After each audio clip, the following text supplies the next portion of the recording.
E eu gostaria de pedir aos amados irmãos que abram suas Bíblias em Números 12.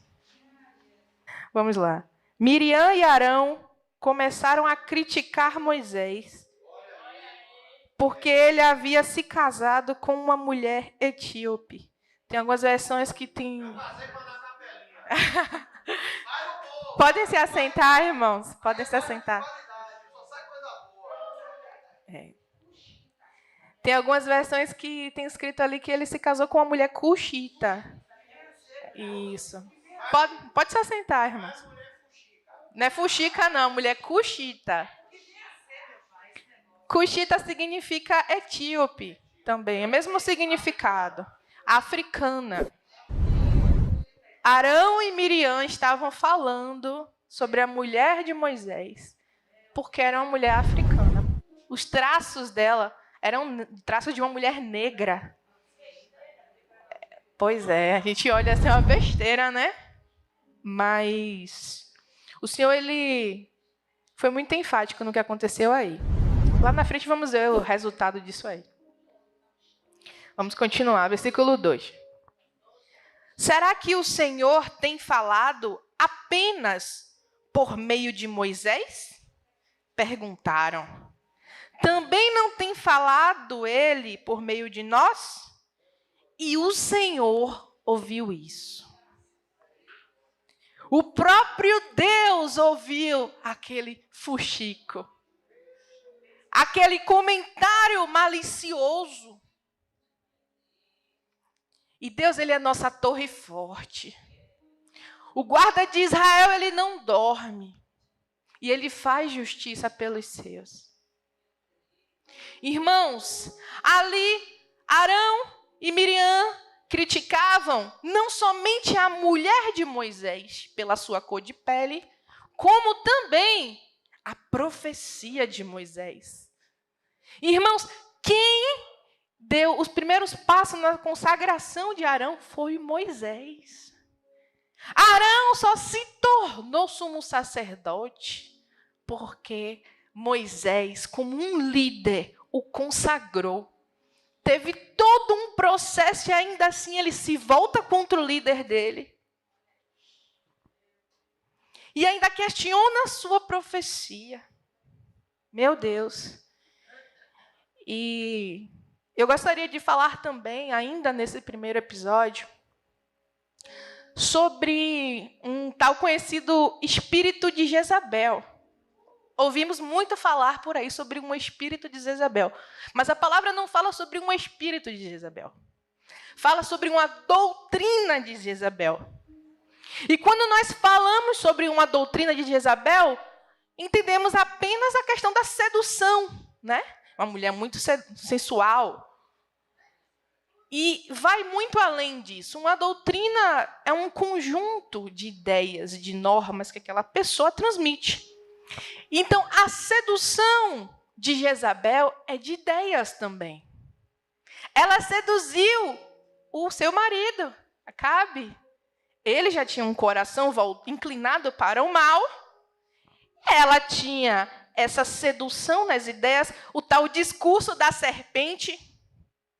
Ele convence. A tal ponto que Jezabel ameaçou um profeta Elias. E mesmo vendo um fogo descer do céu e cair sobre o altar, ele foi convencido pelo discurso de Jezabel que ela iria vencer.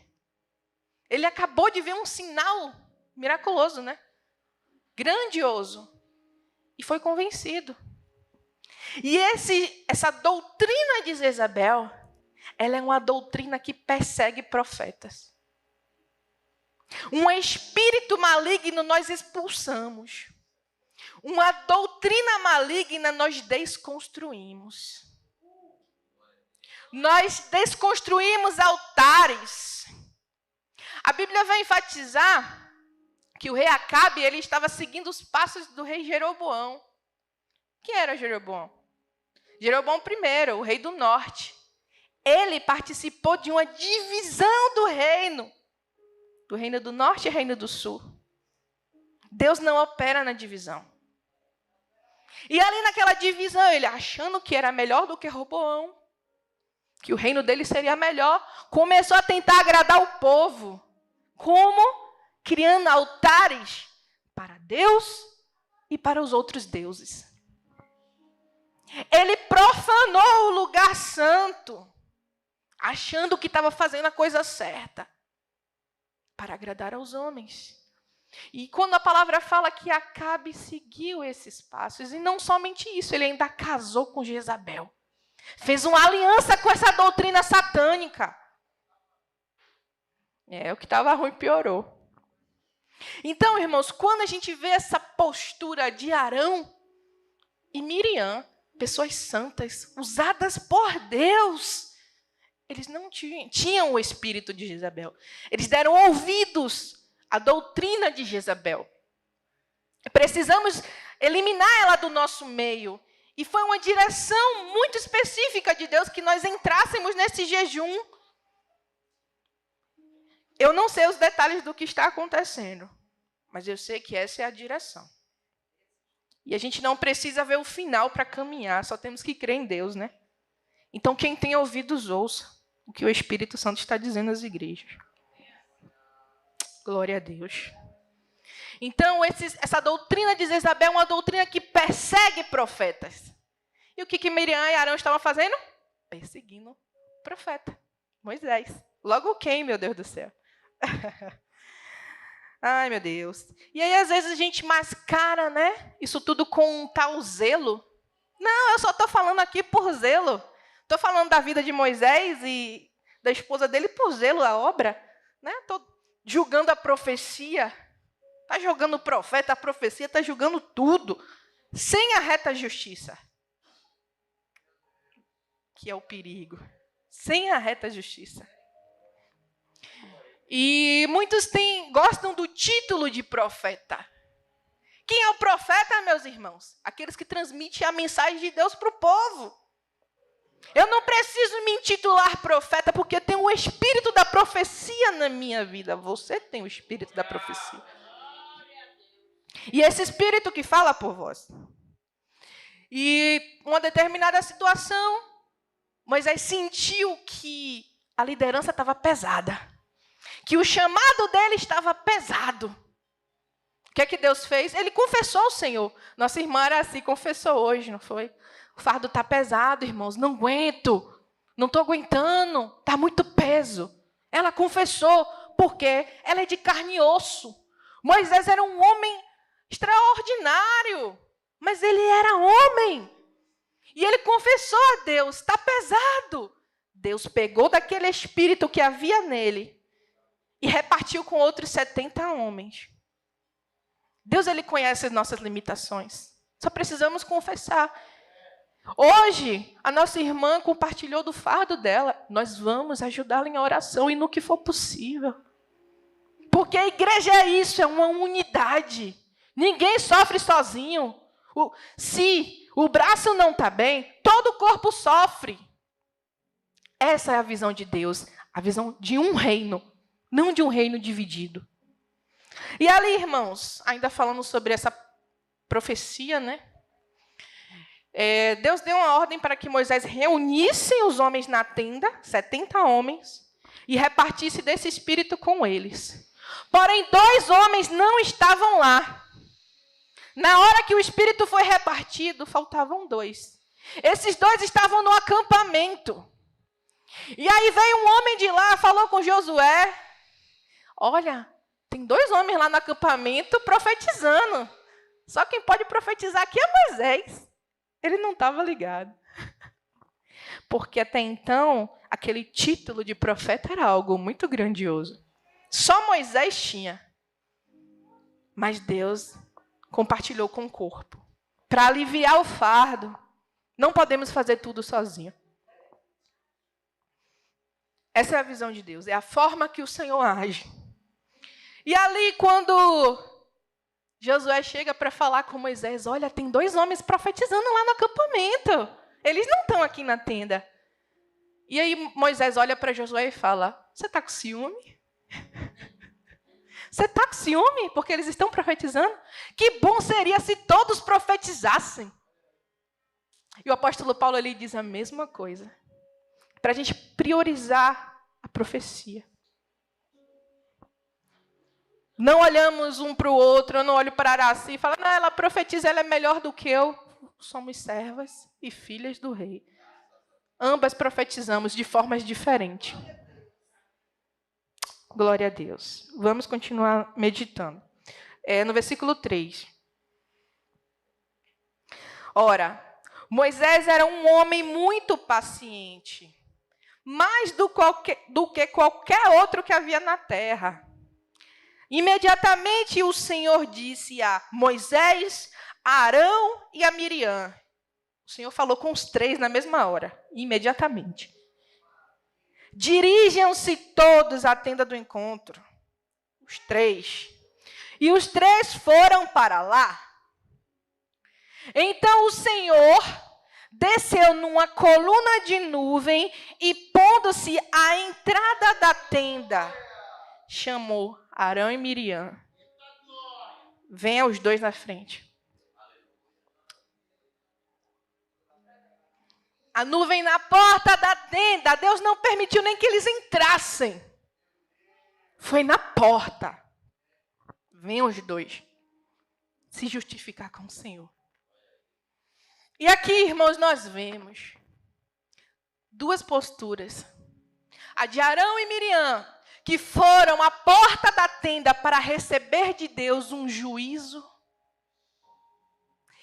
E a postura de Josué, que ia para a porta da tenda desfrutar da presença. Quem nós queremos ser? A presença está lá. Quando Deus chama o homem para perto de si, forçadamente, ele estabelece um juízo. Mas quando o homem vai até Deus, voluntariamente, ele derrama a sua porção dentro do homem. Deus, ele quer estabelecer algo. Será juízo ou a sua glória? Depende de cada um de nós. Quando Josué via aquela nuvem à porta da tenda, se aproximava. Todo o arraial se posicionava nas portas das suas próprias tendas. Mas Josué estava na tenda do Senhor.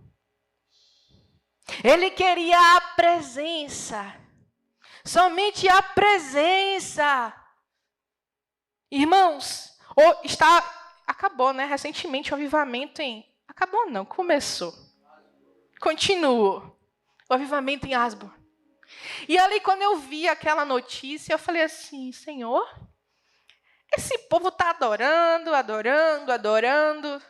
Vão fazer o que depois disso?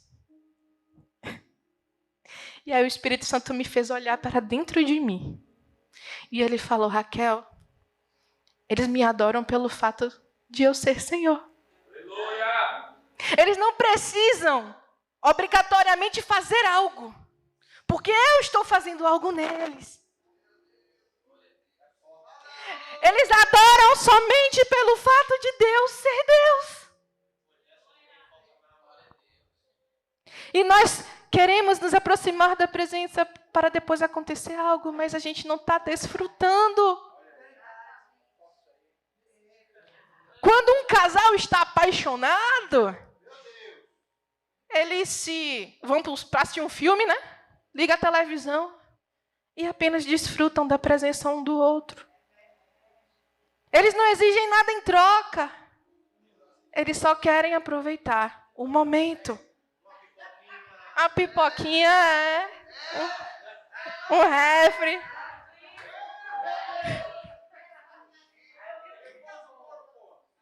Misericórdia. Fica dando corda. Meu Deus. E da mesma forma, irmãos, quantos cultos que nós vamos, O culto começou. Tem gente que fica lá fora. A presença está aqui, a nuvem está descendo. Deus vai precisar chamá-los para estabelecer juízo ou a sua glória. Irmãos, isso é muito sério. Não falo somente SOS, mas todo lugar que a gente for congregar. Isso me corta o coração, ver o pessoal do Ministério de Louvor aqui na frente. Pessoal, levanta. Levanta a mão, pessoal. Dá um glória. A pessoa está pregando, gente, dá glória a Deus. Está só chamando. Claro que é nossa função levar o povo à adoração. Óbvio. Mas quando isso é voluntário, quando isso é espontâneo, quando você fala, vou começar o culto, já estou aqui, eu quero chegar antes. Hoje eu até errei, cheguei aqui e ainda falei com o Carlos, Senhor, meu Deus, me atrasei. Eu queria chegar desde o início. Eu quero estar aqui aproveitando tudo. Eu poderia estar transbordando mais ainda com a mensagem que foi ministrada de manhã. Então, quem estava aqui pegou sua porção, não é? Quando a gente deixa de aproveitar uma parte do culto, deixamos de receber uma porção de Deus. E ali, né, muitos vão para os cultos, tá vendo ali Lozinha se acabando de chorar, coitada, com o rosto inchado. Por que a Lozinha está chorando? A pessoa está aqui voando, pensando no boleto, pensando, rapaz, deixei o fogão ligado, e aquela porta está aberta, está com a cabeça lá em outro lugar e a nuvem está na sua frente. Na porta da tenda, só esperando você se aproximar. Eu vi um termo essa semana. Estão costurando o véu que foi rasgado. Estão costurando o véu que Cristo rasgou. Porque quando Jesus ele rasgou aquele véu, Deus se revelou ao homem como Pai. Irmãos, vocês conseguem imaginar um pai atrás de uma cortina, querendo se relacionar com seu filho? Querendo abraçar seu filho, ter comunhão com seu filho, mas tem um véu. Quando Jesus se entregou por nós, ele rasgou aquele véu. Para que a gente tenha comunhão, para que passe tempo com o Senhor, que conheça como Ele é. E muitos estão costurando novamente. E Deus quer se relacionar como Ele vinha no jardim. Falar com Adão. Não foi citado aqui, né? Meu Deus. Tem uma passagem aqui, deixa eu procurar ela aqui. Aleluia. Eu vou continuar lendo. Versículo 6. E ele disse, ouçam as minhas palavras. Quando entre vocês há um profeta do Senhor, a ele me revelo em visões, em sonhos falo com ele. Não é assim com meu servo Moisés, que é fiel em toda a minha casa. Com ele eu falo face a face, claramente, e não por enigmas. Ele vê a forma do Senhor. Porque não temeram em criticar o meu servo Moisés. E ali eu, lendo essa mensagem, eu falei, Senhor, não quero que o Senhor fale mais comigo por enigmas, por sonhos, por visões. Eu quero ter essa intimidade que Moisés tinha. E ali o Espírito Santo falava comigo. Você quer ter intimidade? Ok, busque. Mas a intimidade, a revelação de quem eu sou, vai te custar um preço. Porque quanto mais a gente tem a revelação do Senhor, mais Ele nos cobra. Por quê, irmãos? Nós mesmos nos cobramos. Porque nós temos a convicção que precisamos fazer algo com aquilo que recebemos. O mundo precisa conhecer esse Deus. Então, dentro de mim, o meu espírito já se incomoda. E o que achei interessante, Moisés, ele A palavra fala lá em Êxodo, né? 33:13. A oração que Moisés fez com Deus, se é que eu posso chamar de uma oração, é uma conversa que ele teve. Não deixa de ser uma oração. Enfim. Êxodo 33:13. Se me vês com agrado, revela-me os teus propósitos, para que eu te conheça. Irmãos, Moisés estava falando com Deus. Moisés já tinha visto até Deus passar pela fenda. Falava constantemente com o Senhor. E Moisés fala, revela-me os teus propósitos para que eu te conheça. E continue sendo aceito por ti. Lembra-te de que esta nação é o teu povo. Ele não somente clamava por ele, mas por um povo. E ele queria muito mais. Quando a gente lê a palavra conhecer na Bíblia, tem uma palavra em hebraico, deixa eu ver se eu acho aqui, porque é Yadá, não sei se é assim que se pronuncia. Mas essa palavra conhecer se refere a algo muito íntimo.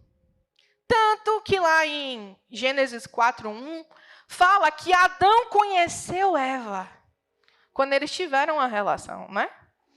Adão conheceu Eva. É um nível mais profundo de conhecimento, como uma relação sexual, ok? De fato, a intenção é ser uma relação muito íntima. Porque quando uma pessoa vai se relacionar intimamente com a outra, os pensamentos dela se alinham. Os sentimentos se alinham.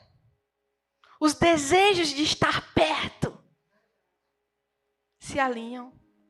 Então, Deus transmite o coração dele para o nosso, para que a gente possa nos conhecer. E quanto mais a gente conhece, mais a gente quer estar perto.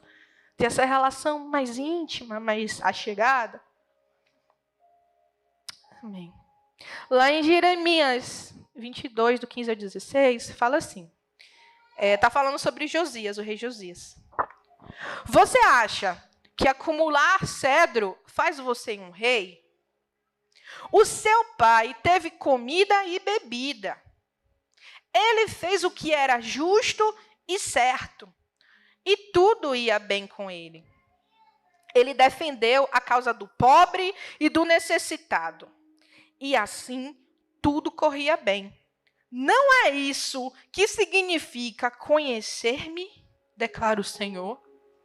Uma outra forma da gente conhecer a forma do Senhor, de conhecer a Deus, é ajudando o necessitado. Um pobre. É agindo de uma forma correta.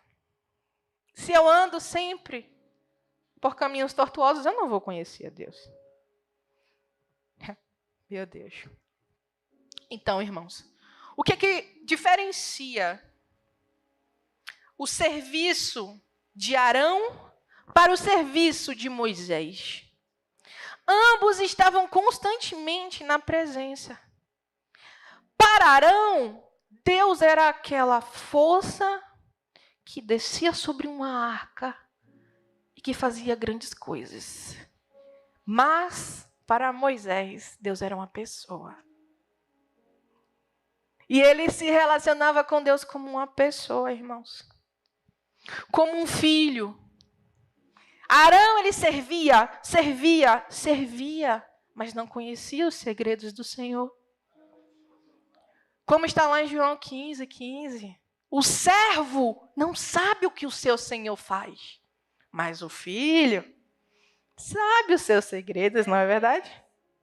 Então, Moisés, ele sabia o segredo do coração de Deus, sabia como agradá-lo e também sabia o preço que teria que pagar.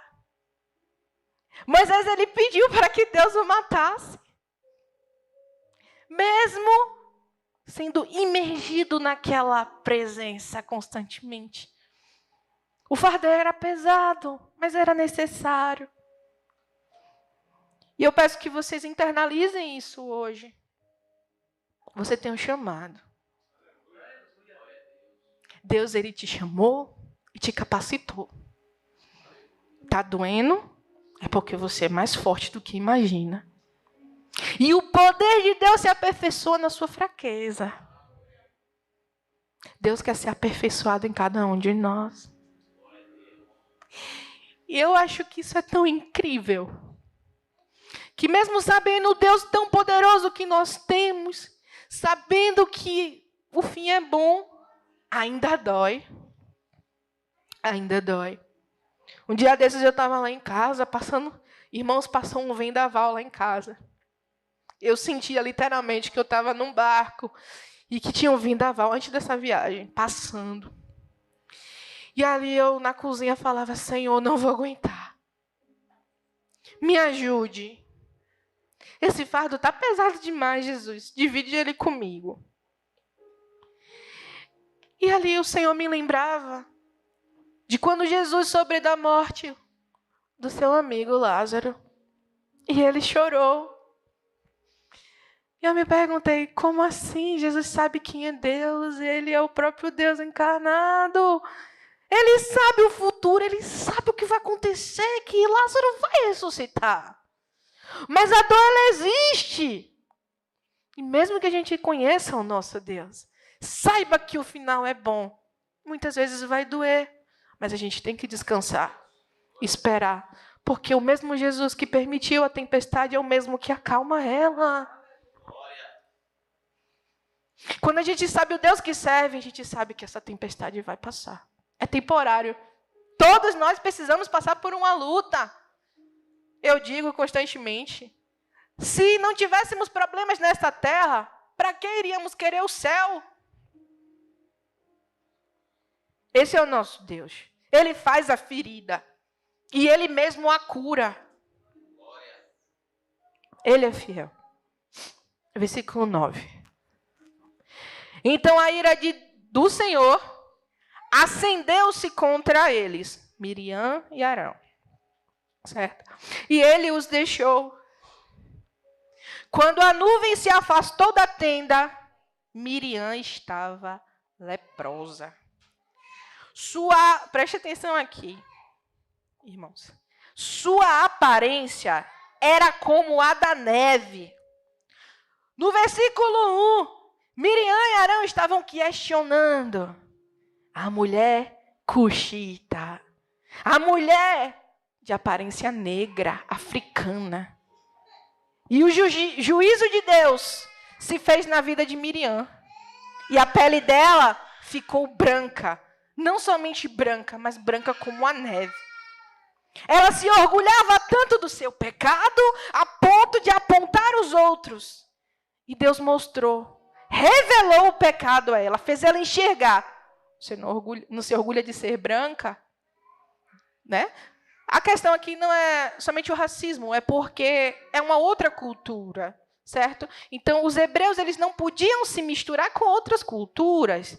Então, por a mulher de Moisés ter uma aparência de pele negra, eles imaginaram, né? Deve ser etíope, cuxita, entendeu? Enfim. Então, Deus fez com que ela visse o pecado. A aparência branca como a neve.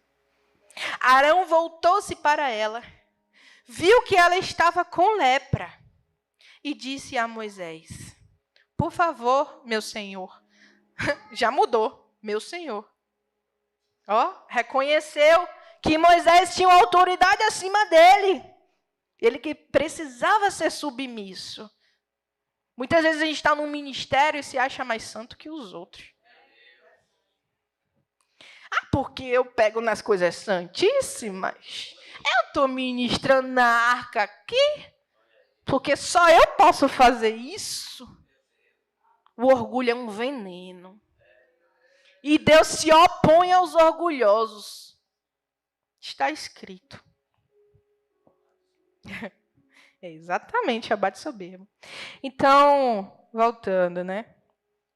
Aí ele falou, por favor, meu senhor, se submeteu à liderança. Não nos castigue pelo pecado que tão tolamente cometemos. Ele percebeu seu erro. Arão era um homem santo, foi limpo, foi expiado, estava servindo. Mas isso não evitou que ele pecasse. Assim como cada um de nós. O que importa aqui é reconhecer o nosso erro. Glória a Deus. E aí ele fala, não permita que ela fique como um feto abortado que sai do ventre de sua mãe com a metade do corpo destruído. Misericórdia. Então Moisés clamou ao Senhor, ó Deus, por misericórdia, cura-a. Moisés tinha todo o direito aqui de falar isso mesmo, Deus, continua. Mas o coração de Moisés não era corrompido dessa forma. Ele era um intercessor. Aleluia. Ele era uma pessoa que se colocava entre a ira de Deus para o povo, constantemente. Como é que ele poderia concordar que a ira de Deus fosse para sua própria casa, para sua irmã? Nós temos que agir dessa forma. Me ofenderam? Senhor, perdoa. Cura essa pessoa dessa lepra. Estão falando de mim, Senhor, mas eu sei que o Senhor é que me defende, Deus. Tu és a minha torre forte, o meu guarda que não dorme. O Senhor é a minha justiça. O Senhor é a minha bandeira. Tu és a minha bandeira. Eu sei que a sua justiça vai ser feita, mas eu sei que a sua ira é muito forte. Então cura essa pessoa dessa lepra. É como nós guardarmos hoje em dia uma mágoa no coração e falar assim, vou entregar na mão de Deus.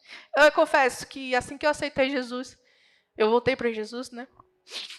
Eu falei com o meu ex, eu falei assim, vou te entregar na mão de Deus. O meu Deus é forte, é poderoso. Você vai ver. Aí eu falei na cara dele, o que você fizer para mim, você vai pagar no inferno.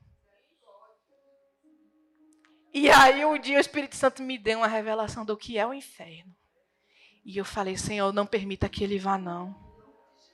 Aquilo ali é para demônios, não é para gente, não. Cura ele, abençoa ele, faz ele prosperar, Senhor. Se transformar. Porque eu ainda tinha a carne falando mais alto do que o Espírito. Mas quando a gente tem a revelação de quem é o Espírito, a gente anda conforme o Espírito. Isso é conhecer o coração do Senhor. No versículo 14. O Senhor respondeu a Moisés. Isso aqui é muito duro. Se o pai dela lhe tivesse cuspido no rosto, não estaria ela envergonhada 7 dias? Vocês conseguem imaginar Deus cuspindo no rosto dela? Continua sendo terrível. Era um costume da época. Que fique isolada fora do acampamento 7 dias. Depois ela poderá ser trazida de volta. Então Miriam ficou isolada 7 dias fora do acampamento. E o povo não partiu. Irmãos, o povo estava indo para Canaã, a terra prometida. E o pecado de Miriam atrasou. O pecado de um fere o corpo.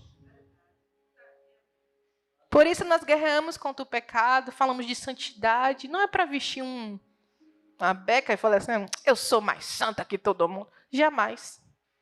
Jamais. É porque o meu pecado pode ferir você, pode atrapalhar você. O seu pecado pode atrapalhar a mim, porque nós somos um só. E eu quero que você caminhe lado a lado comigo, porque eu preciso de você. Precisamos olhar para quem está do nosso lado dessa forma. Eu preciso que você viva uma vida santa, Cálice. Porque a lepra no corpo causa um atraso para a terra prometida. Poderíamos estar desfrutando muito mais das coisas do Senhor. Encurtando os tempos. Com a visão alinhada. Com a visão alinhada, cheios de poder. Alinhados, transmitindo a imagem do Deus invisível.